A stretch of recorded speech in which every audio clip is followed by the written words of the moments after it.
ఆ మొదటిదే ఆ ప్రార్థన ఎక్కడికి వెళ్ళి చెప్పిందని? దేవుని దగ్గరికి, యేసు దగ్గరికి. Very good. యేసే దగ్గరికి వెళ్ళి ఇష్టం వచ్చిన వాళ్ళకి చెప్పొద్దు. అర్థమవుతుందని? ఇష్టం వచ్చిన వాళ్ళకి చెప్పొద్దు. వాళ్ళు చేయరు. ఏం చేయరు? ప్రార్థన చేయరు, ఏదో చేస్తారు. ఇంకా నన్ను చెప్తారు. తేజ నా ఇంటికి పెట్టరు కాబట్టి తర్వాత నేను ఏ మాట చెప్తాను నాకు తెలుసు.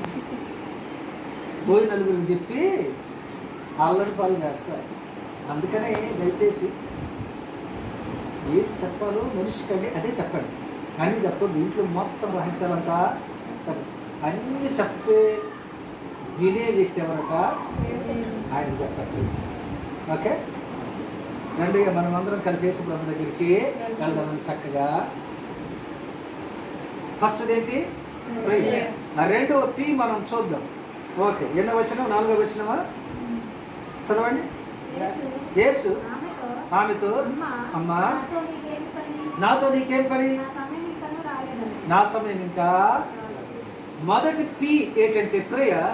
ఆ రెండవ పి ఏంటంటే పేషెన్స్, ఓర్పు. టీచర్ గారు ఇంత అదే చెప్పారు, అంతేనండి. ఓర్పు చాలా ముఖ్యం. కంగారు పడితే ఏది కూడా అవ్వదు.